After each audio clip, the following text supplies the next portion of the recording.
Assalamualaikum warahmatullahi wabarakatuh. Saya Ani Mayuni. Pada kesempatan kali ini, saya akan menyampaikan materi tentang metode-metode pembelajaran. Adapun materi yang akan kita bahas adalah sebagai berikut. Yang pertama adalah pengertian metode pembelajaran. Yang kedua, jenis-jenis media pembelajaran. Dan yang terakhir adalah macam-macam metode pembelajaran. Yang pertama yang akan kita bahas adalah pengertian metode pembelajaran. Metode dari bahasa Yunani artinya metodos, yang artinya cara atau jalan. Secara umum, metode diartikan sebagai cara melakukan sesuatu. Secara khusus, metode pembelajaran dapat diartikan sebagai cara atau pola yang khas dalam memanfaatkan berbagai prinsip dasar pendidikan. Selain itu, metode juga merupakan berbagai teknik dan sumber daya terkait lainnya agar terjadi proses pembelajaran pada diri pembelajaran. Akib 2013 halaman 102. Kemudian model dan metode pembelajaran dapat didefinisikan bahwa model pembelajaran adalah prosedur atau pola sistematis yang digunakan sebagai pedoman untuk mencapai tujuan pembelajaran. Di dalamnya terdapat strategi, teknik, metode, bahan, media, dan alat penilaian pembelajaran. Sedangkan metode pembelajaran adalah cara atau tahapan yang digunakan dalam interaksi antara peserta didik dan pendidik untuk mencapai tujuan pembelajaran yang telah ditetapkan sesuai dengan materi dan mekanisme metode pembelajaran. Metode pembelajaran adalah seperangkat komponen yang telah dikombinasikan secara optimal untuk kualitas pembelajaran. Dari beberapa pendapat di atas, dapat disimpulkan bahwa metode pembelajaran adalah cara atau sebuah jalan yang digunakan untuk menyusun serangkaian pola sistematis dalam pembelajaran serta menjadi pedoman dalam menerapkan model-model pembelajaran.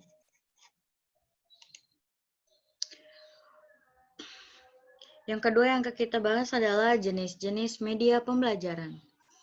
Jenis-jenis media pembelajaran. Dalam jenis-jenis media pembelajaran, kita akan membahas pengertian media pembelajaran, serta dilanjut dengan jenis-jenis media pembelajaran. Yang pertama adalah pengertian media pembelajaran. Media adalah sarana atau alat yang digunakan untuk menyampaikan pesan dari pengirim kepada penerima pesan, dengan tujuan meningkatkan pemahaman penerima pesan. Menurut R.I. Agni, media tidak hanya terkait dengan benda, tetapi juga merupakan kegiatan yang dapat membantu peserta didik dalam memahami materi yang diberikan oleh guru. Dalam kegiatan pembelajaran, definisi media akan lebih mengerucut pada fungsi media sebagai perantara yang dapat menunjang dan membantu siswa dalam memahami konsep materi pada proses pembelajaran. Media pembelajaran tidak terbatas pada alat saja, akan tetapi meliputi pemanfaatan lingkungan, baik yang didesain atau tidak untuk pembelajaran serta kegiatan yang sengaja dirancang untuk mencapai tujuan pembelajaran. Media dalam arti sempit berarti komponen, bahan, dan komponen alat dalam sistem pembelajaran. Dalam arti luas, media berarti pemanfaatan secara maksimum semua komponen sistem dan sumber belajar di atas untuk mencapai tujuan pembelajaran tertentu. Berikutnya kita akan mengetahui apa itu jenis-jenis media pembelajaran. Media pembelajaran terbagi menjadi 3. Ada media visual, media audio, dan media audiovisual atau bisa kita sebut dengan multimedia. Yang pertama adalah media visual. Media visual terbagi menjadi 5 bagian, yaitu ada peta konsep, diagram, grafik, poster, dan peta atau global. Yang pertama adalah peta konsep. Peta konsep adalah suatu gambar yang menyajikan atau menyampaikan suatu hubungan yang bermakna antar konsep dari suatu pokok-pokok materi pembelajaran dan dirangkum. Penyajiannya, biasanya pokok-pokok materi tersebut dihubungkan dengan suatu kata penghubung sehingga membentuk suatu proporsi yang dapat dijabarkan lebih luas mengenai materi tersebut. Peran media visual seperti peta konsep ini adalah dapat mempermudah peserta didik dalam memahami materi dan menarik minat peserta didik untuk berpikir kritis dan aktif dalam belajar dan juga pembelajaran tidak menjenuhkan. Media seperti ini bisa diterapkan di semua jenjang.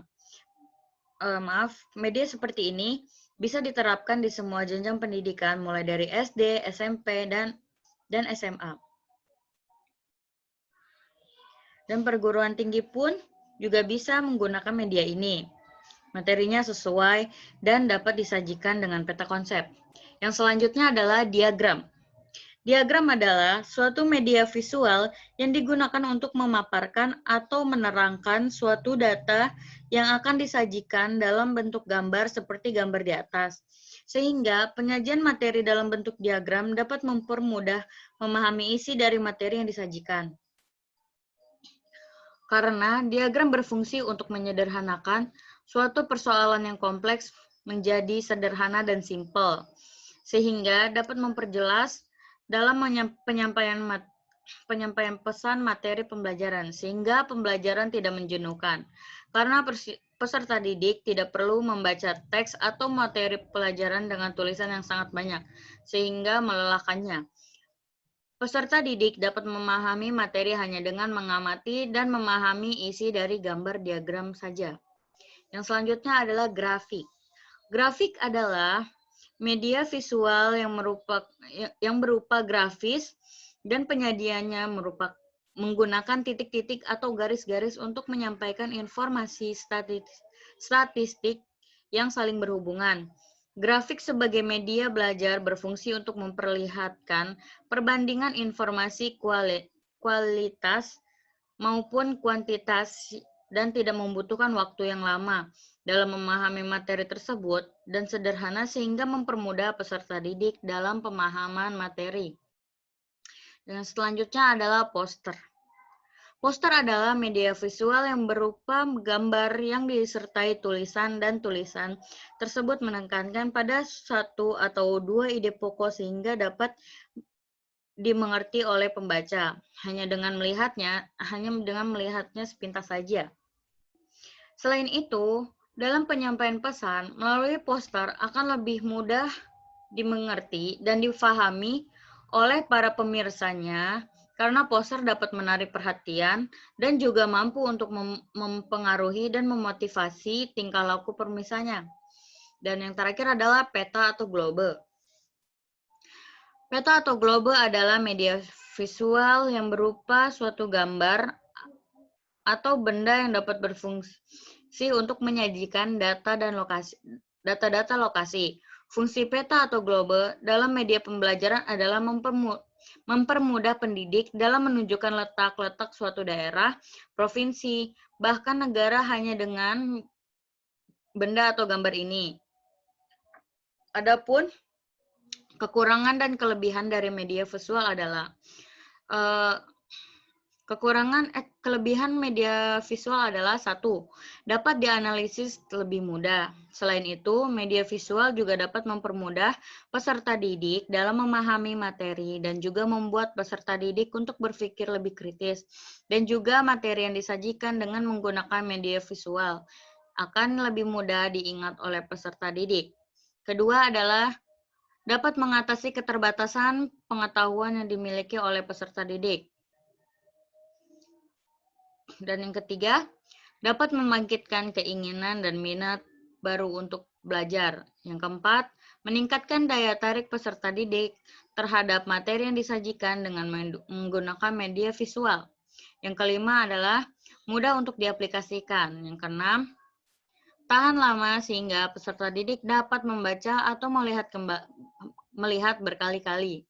Adapun kekurangannya adalah 1. Kurang praktis dalam penggunaannya. Yang kedua, hanya berupa gambar dan tulisan saja sehingga media ini tidak dapat diterapkan untuk peserta didik yang berkebutuhan khusus, salah satunya adalah tunanetra. Media ini tidak dilengkapi dengan suara, jadi kurang menarik. Yang ketiga, biaya produk cukup mahal karena sebelum menggunakan media ini harus menyetak atau membuat dan mengirimkannya sebelum dapat dinikmati oleh masyarakat. Yang kedua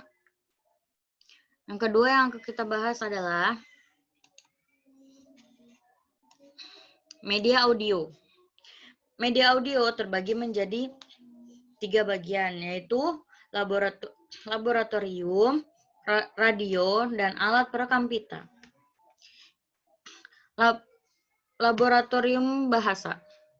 Laboratorium bahasa merupakan media audio yang berfungsi untuk menunjang proses belajar, mengajar, dan penerapannya menggunakan indera penglihatan.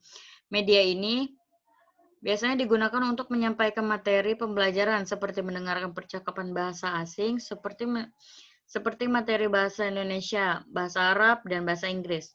Dengan adanya alat ini dapat mempermudah pendidik dan peserta didik dalam mencapai tujuan belajar mengajar. Radio adalah media visual yang berupa benda atau alat yang dapat dipergunakan untuk memfasilitasi proses belajar mengajar dan diterapkan dengan menggunakan indera pendengaran. Fungsi radio sebagai media belajar adalah dapat memberikan informasi-informasi yang dimuat di dalamnya. Dan kemudian alat perekam pita. Magnetik. Alat perekam pita magnetik merupakan media belajar berbasis audio dan diterapkan dengan menggunakan indera pendengaran.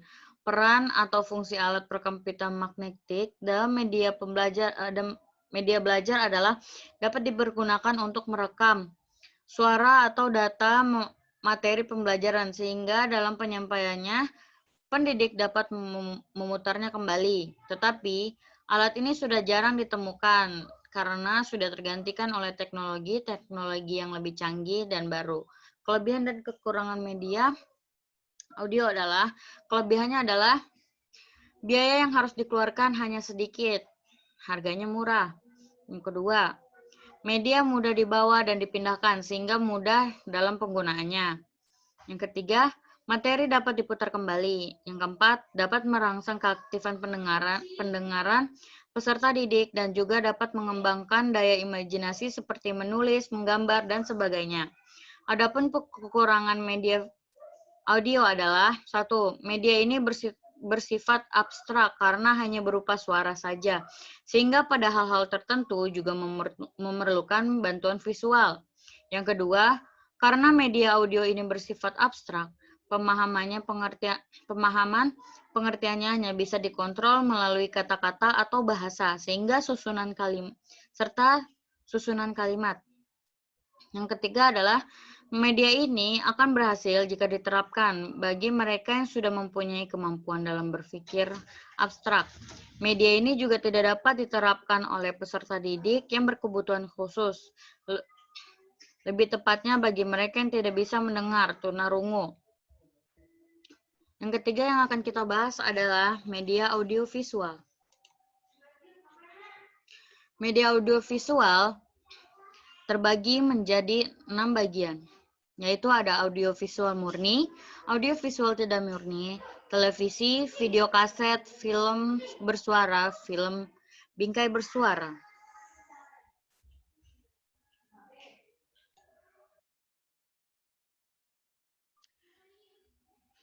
Yang pertama kita bahas adalah audiovisual murni. Audiovisual murni yaitu baik unsur suara maupun unsur gambar berasal dari sumber seperti televisi, video kaset, film bersuara. Yang kedua, audio visual tidak murni, yaitu unsur suara dan unsur gambarnya berasal dari sumber yang berbeda seperti film bingkai suara. Yang ketiga adalah televisi. Televisi merupakan sistem elektronik yang menayangkan gambar hidup dan gambar diam disertai dengan suara melalui kabel. Sehingga selain sebagai media pembelajaran, televisi merupakan sumber informasi bagi masyarakat. Televisi berperan penting untuk pendidik karena pendidik terbantu dalam menyampaikan hal-hal yang tidak bisa dibawa ke dalam kelas. Siswa bisa menggunakan media tersebut di rumah. Yang keempat adalah video kaset. Video kaset merupakan alat yang dapat menampilkan gambar gerak dan disertai dengan suara. Video kaset bersifat informatif dan juga sangat cocok untuk digunakan sebagai media pembelajaran. Sebagai kedudukan film digantikan oleh video. Tetapi, masing-masing mempunyai kelebihan. Biasanya pendidik menayangkan video pembelajaran di depan kelas melalui proyektor. Video kaset memiliki fungsi untuk merekam data. Data tersebut bisa dihapus dan ditayangkan kembali ketika dibutuhkan. Yang selanjutnya adalah film bersuara. Film bersuara merupakan media audiovisual yang amat besar kegunaannya dalam proses belajar mengajar. Karena film dapat memenuhi kebutuhan siswa yang berhubungan dengan materi yang dipelajari. Bentuk lama filmnya biasanya bisu. Kemudian seiring berjalannya waktu dan kemajuan teknologi telah memiliki suara dan ribuan gambar dalam rekaman terpisah. Dan keduanya menampilkan ekspresi. Dengan menggunakan film bersuara, siswa dapat termotivasi untuk belajar dan mengembangkan minat. Yang keenam adalah film bingkai. Sound atau sound slide. Sound slide merupakan gabungan dari slide atau gambar dengan tape audio atau suara. Sound slide berupa PowerPoint, Adobe Flash, Adobe Premiere, and Windows Movie Maker. Sound slide sangat efektif untuk proses belajar mengajar dan membuat siswa menjadi kreatif. Karena jika slide suara yang dibuat tersebut bagus, maka akan meningkatkan hasil belajar. Slide bersuara dapat diulang apabila dibutuhkan, dan dapat dipercepat atau diperlambat. Kelebihan dan kekurangan media audio visual. Yang selanjutnya kita akan membahas kelebihan dan kekurangan media audio visual. Adapun kelebihannya adalah pemakaian tidak terikat waktu. Yang kedua, sangat praktis dan menarik. Yang ketiga, harganya relatif tidak mahal karena bisa digunakan berkali-kali. Yang keempat, menghemat waktu dan video atau film dapat diputar kembali. Adapun kekurangannya adalah jika memutar film terlalu cepat, siswa tidak dapat mengikutinya. Sedangkan yang kedua, untuk media film bingkai suara harus memerlukan ruangan yang gelap. Yang ketiga, untuk media televisi tidak dapat dibawa kemana-mana karena cenderung ditempatkan di tempat tertentu. Yang keempat, membutuhkan keahlian dan keterampilan khusus dalam menyajikan suatu media belajar audiovisual karena media ini berupa suara dan gambar-gambar, baik gambar bergerak maupun gambar diam. Oleh karena itu, pembuatan media ini cenderung lebih rumit dibandingkan dengan menggunakan media visual dan media audio. Jadi, dapat disimpulkan bahwa jenis media sangat beragam bentuknya, mulai dari media gambar, audio, dan audiovisual. Yang terakhir yang akan kita bahas adalah macam-macam metode pembelajaran.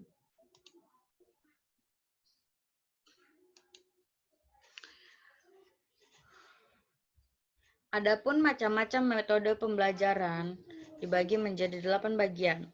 Yang pertama adalah metode ceramah atau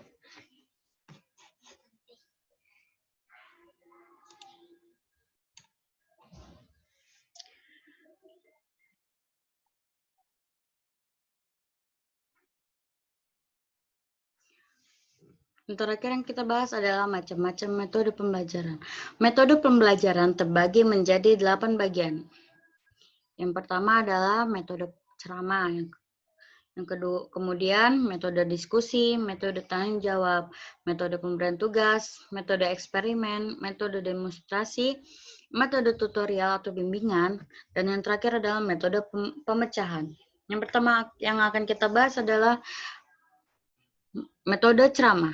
Dalam metode ceramah, proses belajar mengajar yang dilaksanakan oleh guru umumnya didominasi dengan cara ceramah. Metode ceramah adalah metode yang boleh dikatakan metode tradisional. Karena sejak dulu metode ini telah dipergunakan sebagai alat komunikasi lisan antara guru dengan anak-anak didik dalam proses belajar mengajar.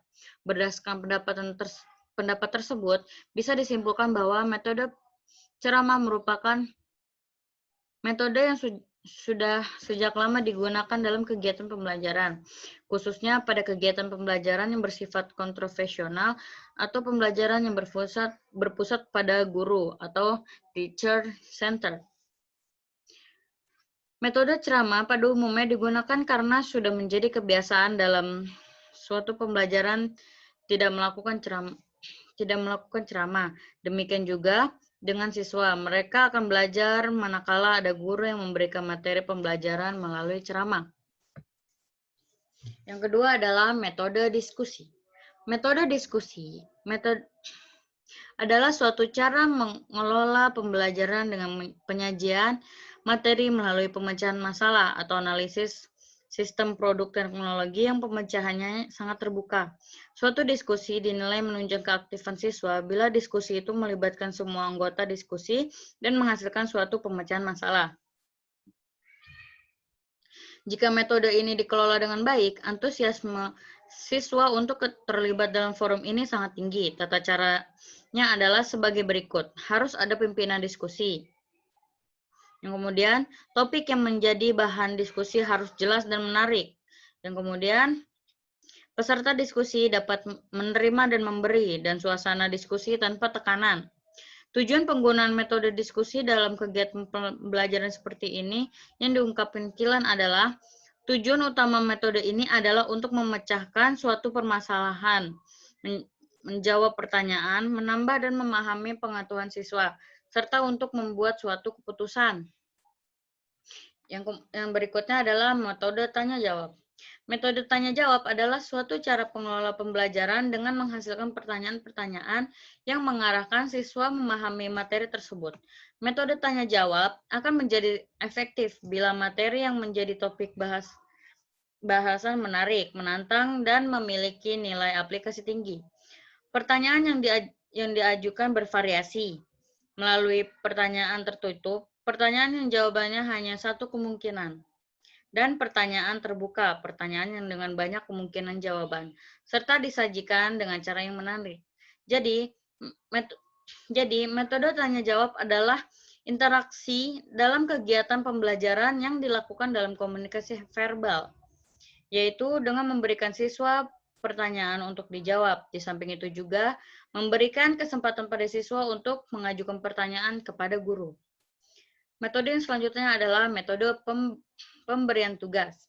Metode pemberian tugas adalah cara mengajar atau penyajian materi melalui penugasan siswa untuk melakukan suatu pekerjaan. Pemberian tugas dapat secara individual atau kelompok.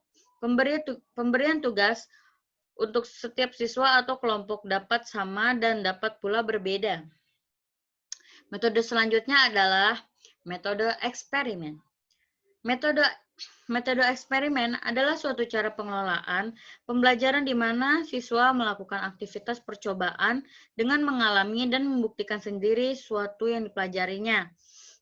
Dalam metode ini, siswa diberi kesempatan untuk mengalami sendiri atau melakukan sendiri dengan mengikuti suatu proses, mengamati suatu objek, menganalisis, membuktikan, dan menarik kesimpulan sendiri tentang objek yang dipelajarinya. Metode selanjutnya adalah metode demonstrasi. Metode demonstrasi adalah cara pengelolaan pembelajaran dengan memperagakan atau menunjukkan kepada siswa suatu proses, situasi, benda, atau cara kerja suatu produk teknologi yang sedang dipelajari. Demonstrasi dapat dilakukan dengan menunjukkan benda baik yang sebenarnya, model maupun tiruannya, dan disertai dengan penjelasan lisan. Metode yang selanjutnya adalah metode tutorial atau metode bimbingan. Metode tutorial atau bimbingan adalah suatu proses pembelajaran yang dilakukan melalui proses bimbingan yang diberikan atau dilakukan oleh guru kepada siswa baik secara perorangan atau secara kelompok kecil siswa. Di samping metode lain, dalam pembelajaran pendidikan teknologi dasar, metode ini banyak sekali digunakan, khususnya pada saat siswa sudah terlihat dalam kerja kelompok. Dan metode yang terakhir adalah metode pemecahan masalah, problem solving. Metode problem solving merupakan metode pembelajaran yang dilakukan dengan memberikan suatu permasalahan yang kemudian dicari penyelesaiannya. Dengan dimulai dari mencari data sampai pada kesimpulan. Dengan metode tersebut, kita sebagai calon pendidik bisa untuk menerapkan beberapa metode tersebut suatu saat nanti. Adapun kesimpulannya adalah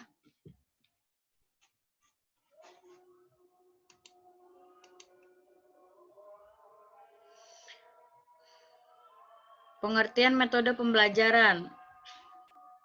Kesimpulannya adalah pengertian metode pelajaran. Metode dari bahasa Yunani metodes yang artinya cara atau jalan. Sebagai umum, metode diartikan sebagai cara melakukan. Secara khusus, metode pembelajaran dapat diartikan sebagai cara atau pola yang khas dalam memanfaatkan berbagai prinsip dasar pendidikan. Selain itu, metode juga dapat merupakan berbagai teknik dan sumber daya terkait lainnya agar terjadi proses pembelajaran pada diri pembelajar. Yang selanjutnya, jenis-jenis pembelajaran. Jenis-jenis pembelajaran terbagi menjadi 3, media grafis, media audio, media multimedia. Terus yang kemudian adalah macam-macam metode pembelajaran. Macam-macam metode pembelajaran ada ceramah, tanya jawab, metode diskusi, metode tanya jawab, metode pemberian tugas, metode ekspresi, metode demonstrasi, metode tutorial atau bimbingan, metode pemecahan masalah atau problem solving. Mungkin sekian dari saya, kurang dan lebihnya mohon maaf. Terima kasih. Wassalamualaikum warahmatullahi wabarakatuh.